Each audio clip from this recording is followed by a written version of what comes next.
What's happening in real estate with everything that we have going on? Is it the same all over the country, or are different areas going to be affected differently? Will it be like the Great Recession, or is this different? Hi, I'm Jen Hanlon with the Hanlon Group of Wallace & Company Sotheby's International Realty. First, I want to say that there's no way anyone can say the real estate market will not be affected by the COVID-19 outbreak. However, what we're seeing is that some markets are remaining strong even amid this difficult time.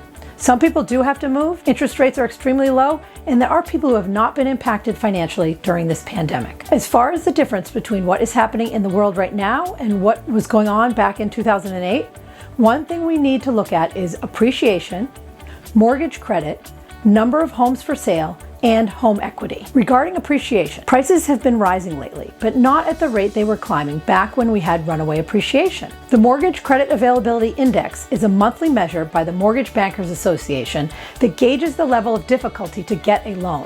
The higher the index, the easier it is to get a loan. The lower the index, the harder. Obviously, you can see by the graph here, lending standards have remained in place, keeping this number steady. Today, we don't have enough homes on the market for the number of people who want to buy them. The difference is shown here from 2011 until today, which indicates an undersupply of homes. Now, this chart shows the difference in how people are accessing the equity in their homes today as compared to 2008. These days, consumers are treating the equity in their homes much more cautiously, and 53.8% of homes across the country have at least 50% of equity. In 2008, many homeowners owed more than what their homes were worth. So what does this all mean as it relates to the type of recession we will see? The forecasts from Goldman Sachs, JP Morgan, and Morgan Stanley are all saying the same thing.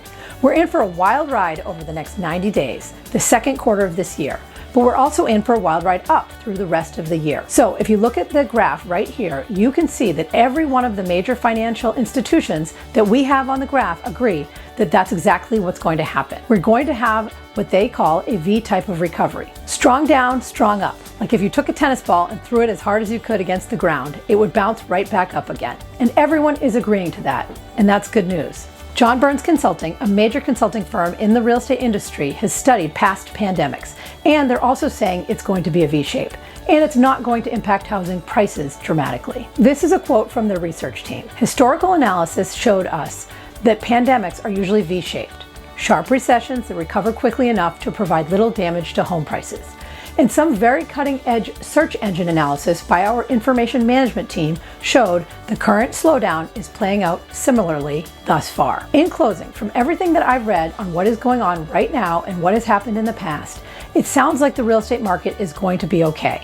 The distinct difference between now and the Great Recession indicates that the housing market should follow a much different path. I know that we all have been living with some major fear and anxiety over the last few months, but I'm hopeful that having this information will help in some way. As always, feel free to reach out with any questions. I hope you are hanging in there and making the best of whatever this crisis has thrown at you.